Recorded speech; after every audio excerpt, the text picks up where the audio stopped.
again, and welcome back to another edition of The Wicked Conservative. After yesterday's tragic news, I thought maybe it was time to further address the reason why I feel America is now dead. And after you hear my viewpoints, hopefully you'll understand a little bit better as to why we held a funeral service yesterday for the death of America. And today, without further ado, I want to bring to you what I believe the top 10 things that couldn't happen in America. Let's just go right ahead and say this is going to be a comparison of your rights and privileges as a United States citizen compared to the Constitution and what was granted to you. And, I'm going to give you some examples. We're going to do a little bit of talking, and then you can draw your own conclusions as usual. So let's go with the very first amendment, the freedom of speech, the freedom of the press, the freedom to peacefully assemble, and the freedom to petition your government for grievances. I think that this, number one, is very, very fitting for the times that we live in now. With the riots that are happening, with the peaceful protests that were trying to happen prior to the riots and the looting, we can see that we don't have this right anymore. We go out and we say that we have it. We go out and we, claim to do these things, but we aren't supporting each other in causes that are in common good for the citizens of this country. We aren't coming together and allowing the press to bring the truth to the American people, and we are not getting any response to the grievances that we file with our governments, whether that be from us not banding together and uniting on a front against them, or if we just continue to allow ourselves to be fooled by these people who claim to be our leaders and let them brainwash us into believing that they are our leaders and not our representatives, that we are to do what they say and not the other way around, that they're not supposed to be doing what we tell them to do. If you go on to any type of Google search or do any research on yourself, just a couple things that I came up with since the riots have started. 32 people arrested, according to MSN.com, for the Reopen California rally. That was March 2nd, 2020. And then Fox News, Reopen North Carolina protest organizers were arrested in April. So, they weren't causing any problems. They weren't looting and rioting and doing illegal activities, but they were still arrested. And I believe that at least the North Carolina protesters were white women who were arrested. I believe that was actually the one that was outside Planned Parenthood. So with all the white privilege that's being handed out, I guess those women didn't get very much of that because they still weren't allowed to express their First Amendment rights. Let's keep moving. Amendment number 2, keep a militia and secure arms. This is something that we have been petitioning and attempting to redress our government and, talking about for a very long time. We are being silenced on that front. We are not allowed to express why we believe in the Second Amendment, why our rights should not be infringed when it comes to keeping and bearing arms, and why militia is so important to a free society, even with Antifa right now talking about going into the suburbs and harming the American citizens, not just the cities and the businesses that they claim to be rioting against and their systematic oppression. But you have certain militia members who are now going out and doing these things in the community, such as protecting businesses, doing a local looters walk, if you will, community people standing together and showing their arms and showing that they will not allow themselves to be taken over by people who pass red flag laws, who want to prosecute thought crimes over real crimes because these people believe in their right to keep and bear arms. There's a timeline on actually time.com called the timeline of major gun control laws in America. We can trace these laws, these infringements back to, the 1930s when NFA was passed, 1938 when they started requiring dealers to have licenses, 1939, the U.S. v. Miller case. There's all different types of even older pieces of legislation or older acts by the government that have already stepped in and started disseminating disinformation about the right to keep and bear arms, the reason behind keeping and bearing arms, and discouraging the actual creation of the militia. When you go to adl.org, under the education section, there is a article titled "The Militia Movement" that is absolutely a textbook propaganda against the keeping and bearing of arms by the militia members in America. So if that's not a destruction upon our Second Amendment right, now you can kind of classify speaking out against gun ownerships and things under the First Amendment, but to orchestrate and disseminate sheer propaganda, lies, just complete lies on other people's opinions. At what point do you consider that destruction when it comes in regards to keeping a militia? No, there's not actually any laws on the books that discourage from having a militia. But what good is a militia if they are able to be prosecuted for thought crimes, if they are able to be unarmed, if they are not equally armed as their governments? What good is keeping that militia other than to put a soft target on the map for your government? Moving on to Amendment 3, no quartering of troops without consent nor in times of war but lawfully. So I want to save this amendment for last. Keep that kind of on the side. We're going to do the Third Amendment last.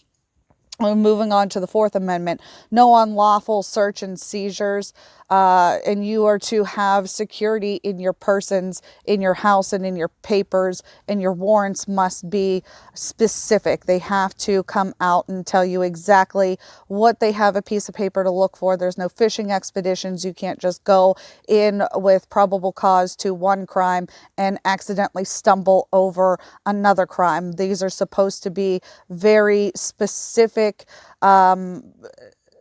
instances where you have intelligible information. Now, when we talk about unlawful search and seizures, I think the first thing that everybody, thinks of is the President of the United States and the FISA courts and how they went to spy on his campaign, because that's the only thing that we've really brought attention to when it comes to unlawful search and seizures and the process of papers and being secure in your persons. We kind of had this battle when we went through whether or not you could search a person's vehicle, but it is now coming down to a point where people are being stopped. During the lockdown, they were being stopped and asked if they were actually on their way to work. So you needed some sort of verification to be out during the quote unquote lockdown.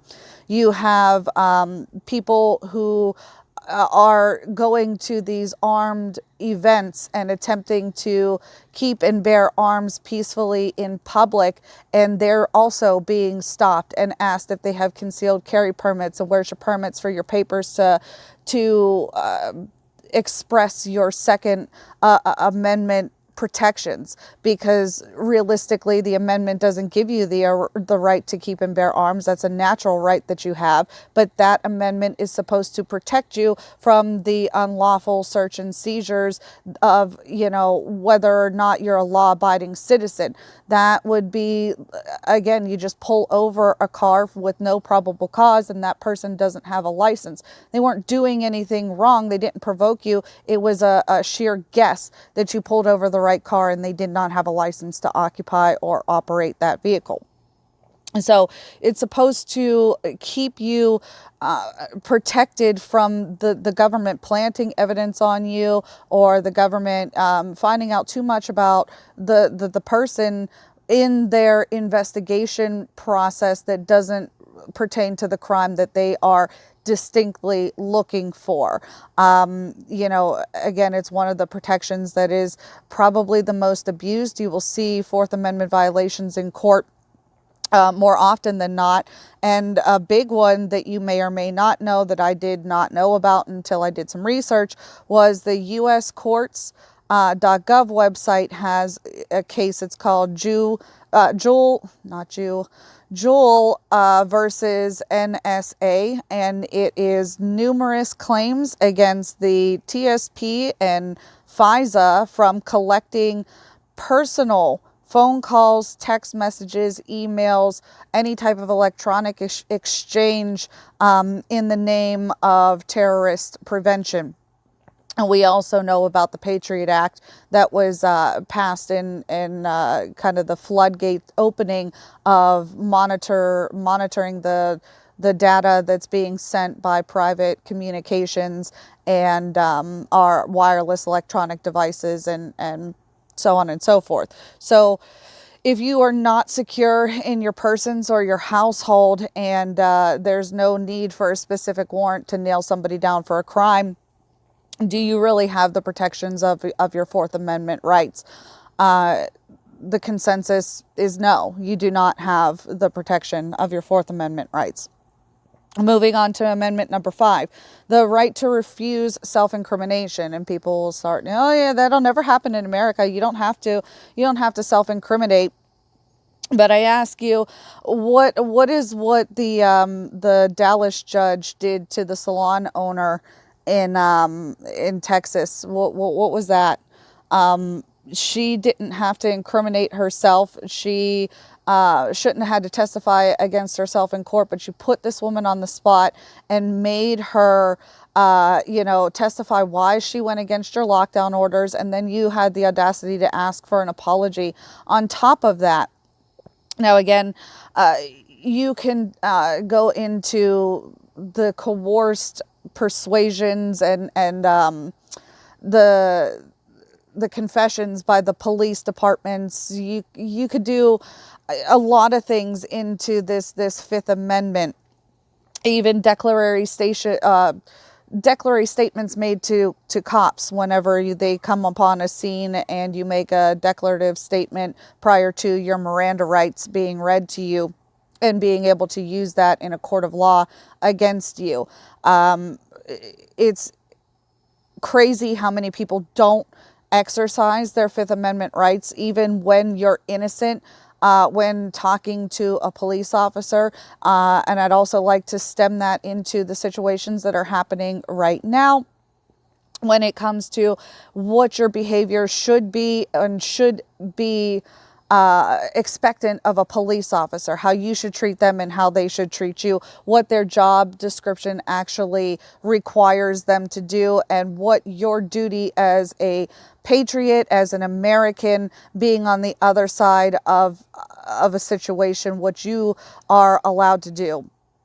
We don't know our rights to begin with, so we don't exactly know, and it's not common knowledge to know how to act in front of an officer. And, I was always told you have the right to remain silent. So the best thing for you to do, whether you are innocent or you are guilty, if you are approached by the police, you have the right to remain silent. You don't have to defend yourself. You don't have to make excuses. You don't have to make a declaratory statement. You don't have to say or do anything. Now, a lot of people use that right whenever it comes down to giving information to the police when they see something going on in their neighborhoods. And I'm just going to sidebar this real quick to say that that is actually a more patriotic effort than to give information when involved in that crime.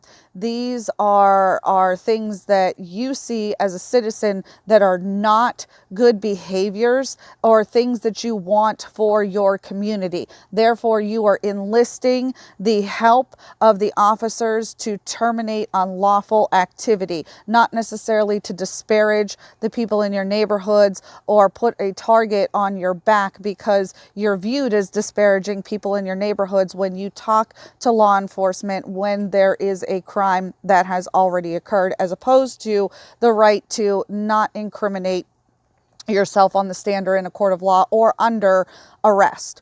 So again, I ask you, if we don't understand that right and when and how to use it, do you have that right any longer in America? The consensus for me is no, you do not have that right. If it's not being expressed and used in the proper context or even being upheld in the proper context, you don't have that right.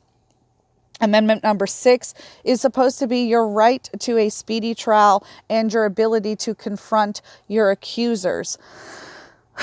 We, again, have some very ticky-tacky cases that have already gone down, but I'm going to bring this back into the forefront and tell you what's happening now, why it's worse than what it was before, because this is, again, not something that has never been argued in a court of law before. This has been happening for a while. But when you go to your local courts websites, when you go to the federal court websites, a lot of these websites are going to tell you jury selection has been delayed. Cases are postponed. There are virtual closed circuit cameras and virtual hearings going into certain processes of the law. So you are supposed to have a quick and speedy trial to bail. You are not allowed to have excessive bail, and we'll get into that in the next two amendments. You have certain things that are supposed to be done in an expedited rate, kind of like a first come, first served basis. If you have people that came in, you need to get them through the system as quickly as possible. When we talk about what's happening with the coronavirus shutdowns, people were denied that right. It was, not talked about. Nobody wanted to cover cases about it. It's very hard. But when you think logically about the situation, how do you not come to the conclusion that this was a right that was, again, it's your right, but you know what, for public safety in the name of public good, we're not going to uphold that protection afforded to you. So if you are not having that protection afforded to you, do you have that right? The answer, again, is no. Amendment number 7 and number 8. Number 7 is the right to a trial by jury, and number 8 is the no excessive bail amendment. Obviously, these are kind of condensed to get through this a little bit quicker. But the right to the trial by jury, we were just talking about how many things in the court process were delayed due to the coronavirus. So logic would dictate, obviously, if you can't get juries selected, you can't have a trial by jury. And I do want to take a little twist here with the excessive bail amendment, because I really was disturbed about the fines that people were getting for breaking the lockdowns. And I had to distinguish a difference between a fine and excessive bail. A lot of people will draw correlations to the two because technically you're paying to stay out of trouble. So I get where it's a similar effect, but it's not, because in the case of a fine, you usually aren't arrested and detained. And that is the definition of bail, is money for release from detention or detain. So if you're looking at this as kind of like, oh, okay, well, where's your proof that doesn't exist anymore? If you just told me you couldn't find any excessive bail cases, and you're right. So it kind of went in the opposite direction, if you ask me.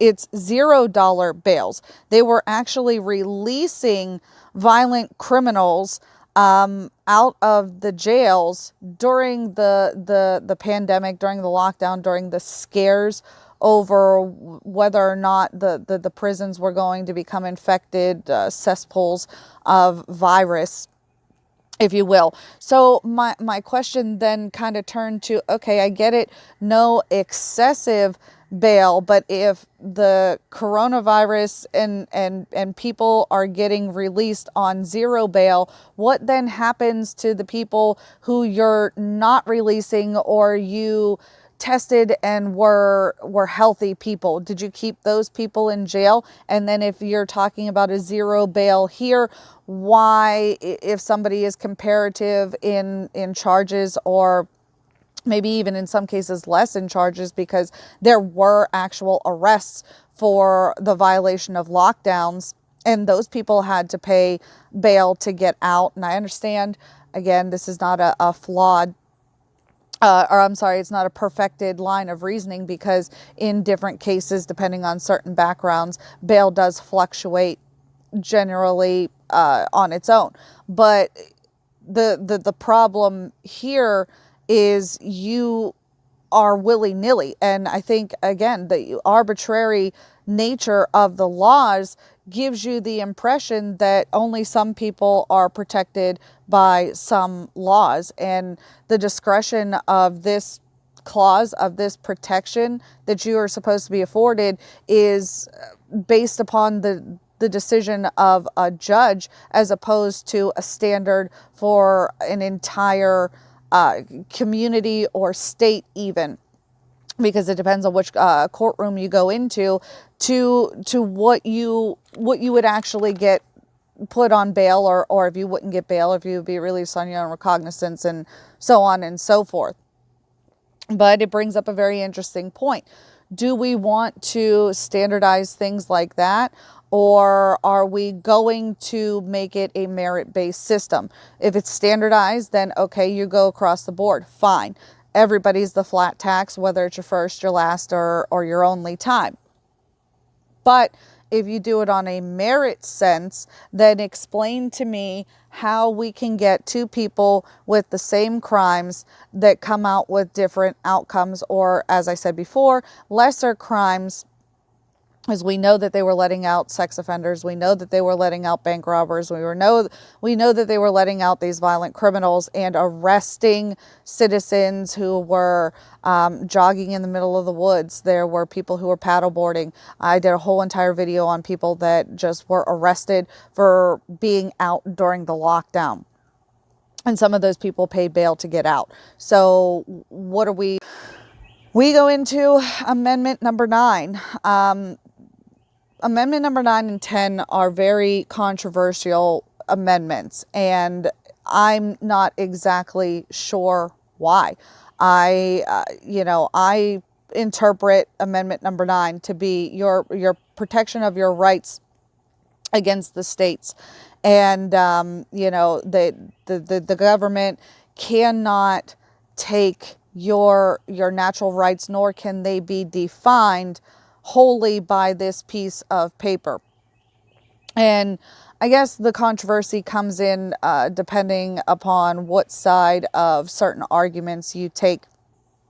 And it's different, lifestyles and religious things. And it's those two amendments that kind of really rake on people's nerves, because this person believes so vehemently that it is this, and the other person believes so vehemently it means that. And that's where they kind of start to bring up the conversations about infringing upon other people's rights. So if you take the 10th and add it in there, it kind of backs up the 9th Amendment, that the rights belong to the people, and they're not delegated to the United States by the Constitution, nor prohibited by it to the states. So, again, the federal government can't come in and tell you that you don't have any of the rights that we just talked about, nor can they limit it and say these are the only rights that you as you're awarded or that you're allowed to have. And I think that's how we get the general welfare clause misconstrued to incorporate things like healthcare and, you know, things like that. So when we can't even come to an agreement as to what these amendments cover and what they shouldn't cover, I think that they're null and void right then and there. But to elaborate a little bit more, when the government lockdown orders were given, they trumped whatever rights you believed that you had or believed that weren't incorporated within the text of the Constitution. So regardless, you weren't allowed to practice going to the doctors on regular preventative care. You weren't allowed to go to your grocery store until you complied with the measures that they wanted you to comply with. As far as masks go, small businesses were highly encouraged not to open at all, yet somehow massing everybody into large corporations was completely okay. And it teeter-tottered the federal power versus the state power. And, we go back into Amendment 9 with, the protection of your rights against the state and the derailing of the places of government in our society and how people feel that the government should act and how it's actually written that they should act. A lot of people started tearing right for the federal government when in reality, I don't really remember a federal lockdown per se, as so much it was suggested and enacted by the governors. And, with all the heavy restrictions that they put on there, we are now seeing the fruits of that labor kind of blossom with these riots. The people that were placed under the most extreme lockdowns now feel that the state and the federal government has come for their personal rights, and they're telling you right now that they feel that they have more rights than what the Constitution gives to them in the first place. So they're going above and beyond normal everyday protest behavior or your normal faction of expressing grievances against their government, and they're trying to use the rights that they don't have any longer to justify their actions based upon the issues of the day. And honestly, it hurts to say that, but again, when you destroy and you don't know your own rights and what it means to be a citizen of a country, this is how you lose that country. This is how you lose those rights and any hope to those rights in the future. I did skip over the Third Amendment, and it's duly time that we addressed it because I know you counted 9 and I promised you 10. So number 3, the Third Amendment, is the quartering of troops amendment, where they protected the United States citizens from being forced to house troops and take care of them and have them, basically live off of their means. So no, let me be the first one to tell you, they're not quartering troops inside your homes. Technically, aside from DC, there's no actual military people who have been deployed, because there are some people who argue with me and tell me that technically the National Guard isn't really part of the military, even though they're active reserves for the military. Their job is to protect specifically the American home front nationally. That's why they are the National Guard.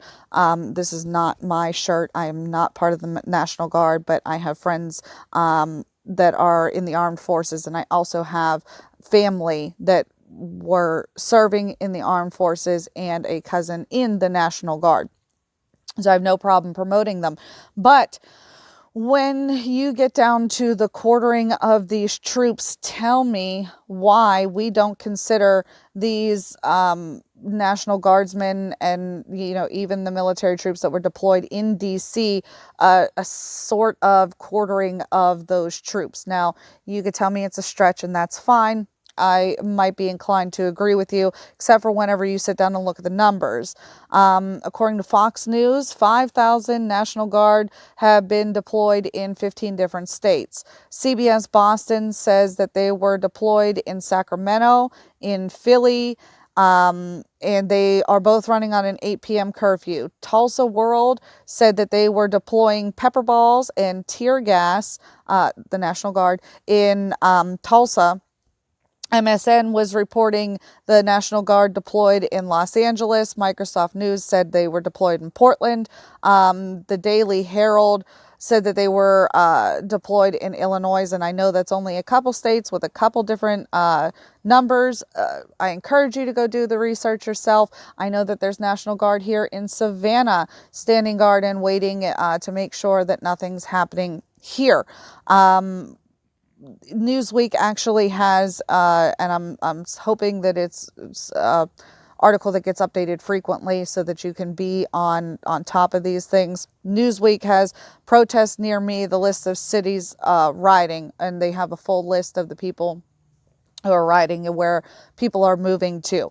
Now, when you talk about quartering the troops, and you can say, okay, well, they're not in our house, they're still not in our house, that's fine, but they are still here in our cities, and you're paying for them to be here. So you're paying basically for them to utilize the resources in the area. And some would say that's a good thing because of the businesses and all that jazz. But well, how good is it when you're using your own money to pay for something? So yeah, you're paying for these guys to be here, and they're patronizing stores and they're doing things like that, but it's your money that they're paying you with.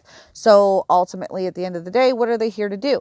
They are here to beat back the rioters, beat back the protesters, and even, I wrote this a couple days ago and tried to do a little bit more research and found out today that they're not even really doing that a lot of the National Guard are taking a knee with the protesters, they're siding with the protesters, and they're doing these sorts of things. I really make you question, what are you doing here if all you're doing is, aiding with the destruction of the town, or not prohibiting the destruction of the town, even if you're not necessarily aiding, so to speak. The last military call-ins that I could get a hold of, at least the big ones that were big enough to mention, I found on a website that I did not write down, which is unusual for me.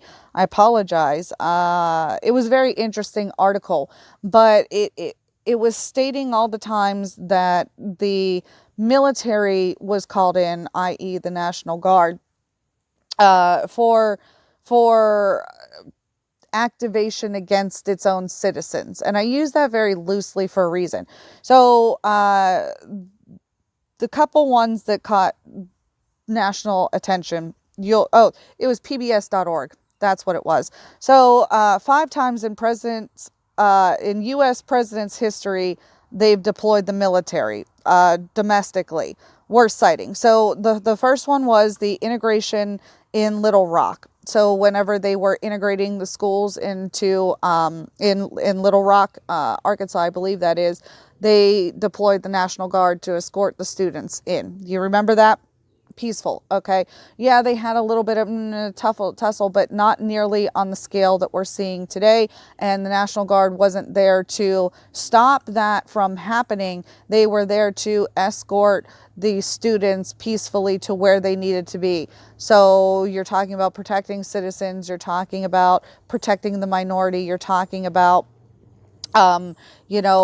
small scale civil disruption. The second one was the March to Montgomery. Now, this one was a little bit bigger and there was a little bit more discourse. But again, the National Guard was not called in to beat back the rioters, stop the rioting. They weren't called in to do any of that. They were called in to escort the marchers peacefully because of a few incidences that happened prior to them being called in. So it was an escalation process. And again, the Guard wasn't called in to do anything more than protect the people that had a message to give. Okay. The next time that they were called in of, significance was the U.S. postal strike. Then Obama called them in for drug control on the border. And the one that caught my eye that actually kind of distinguished and I would say it spoke to me as the most similar instance to what we are seeing today was the bonus army protest in 1932 when Hoover called military action to clear the protesters after it turned riot. It turned to riot. So it was, I believe, it was the World War One, if I'm not mistaken, the World War One. Veterans came back and were promised things by the government that they did not receive. So they marched on Washington. The police had a standoff with one of the protesters that was peaceful when they arrived in Washington. And after the violence due to the police officer, there was a riot that ensued, and President Hoover called in actual military men, not the National Guard. Let this be clear: military men to disperse the situation. Long story short, I think they still waited 4 more years to get the benefits that were promised to them by the new administration that came in after Hoover. I believe it was Roosevelt that won that election, running off the fuel from the fire of the riots in 1932. And that really caught my eye because we always talk about history repeating itself and the difference in tactics. So in the other 4 cases, you have a small minority group that is being protected by military reserve force, and no actual action is being taken. And, it's a very secluded, uh, isolated incidents that rose to such turmoil. In this instance, we have a very isolated incident that was blown out of proportion. We know that the media perpetuated the story. We know that years of indoctrination have perpetuated the story. We know that years of ignorance to our own rights have perpetuated this story and have burned a hole through the society of our nation. And this is how we have lost America. So when you start seeing these troops no more than active participants to the people who are destroying the cities that they live in, that are destroying the livelihoods of people who they claim to be protecting, who they claim to care about, it just makes me wonder, is this the end? We've now decimated in one way or another every right that is supposed to be afforded to us via our creators, via the people, whoever they are, whether it be you believe you just existed. It doesn't matter. When you were born, you inherently obtain these rights, the most basic general of rights. They're not special because of your skin color. They're not special because of your gender or non-gender. They're not unique to anybody. We firmly should believe and embrace that idea as Americans. And we don't want to educate ourselves to what we are expected to do to maintain those things. Because if this instance has taught us nothing, it has taught us that people are out to control you, and people are out to make you live by their standards. And that is not what being in this country was supposed to be about. This is not what our country was founded upon. And through lies and false information and people throwing their beliefs that have no basis in reality, that have no basis anything past what they're actually saying, past lip service, we're forcing, they're attempting to force other people to live to that standard. And we are losing the battle. We have lost the battle. This is affecting us now, no matter where you live. It is affecting us now no matter what you do. When you can't move freely in your country, when you can't pursue your own life, liberty, and happiness, what is America? Because that's what America was supposed to be. And right now, we're not living in America. We have a select group of people who can move freely and who can express their rights. And we have a group of people who are being told that they cannot do those things. And it's not black or white. And it's not, classist corporations against average everyday citizens. It is literally the people who believe in the foundation of this country and the people who do not believe in the foundation of this country. And the people who do not believe in the foundation of this country are winning. They're tearing this country apart. And it doesn't matter if you're a Republican or a Democrat or libertarian or, I don't care who you are. If we burn down everything we have worked for and refuse to believe in the values that started this country, we are no longer America. We no longer can call ourselves the United States because we are far from united as it stands today. And so I was thinking about digging up the box that I buried yesterday, and I'm not going to until we get our country back on track, until we start to see the rioters subside, some actual change in our elected officials, some movement from the people.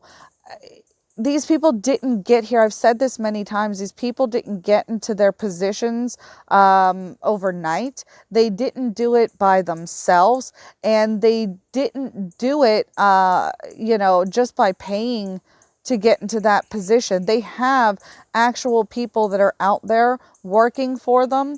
And it's real easy to say, cut off their money supply or cut off their Twitter account or cut this off or cut that out.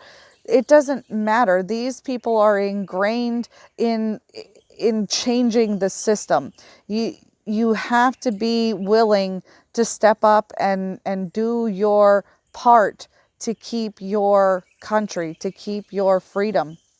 And when Americans step up and start doing that again, I'll make a resurrection video for the box. But until then, the box stays buried. America is dead. I don't know what else to say other than to keep reporting to you the absolute and crazy happenings of the deterioration of our society. And I will. So I really hope that you guys enjoyed this video. Like, share. If you haven't seen the funeral video, go back and watch the funeral video. It's only 5 minutes long. Subscribe to the channel, and I will catch you guys on the next one.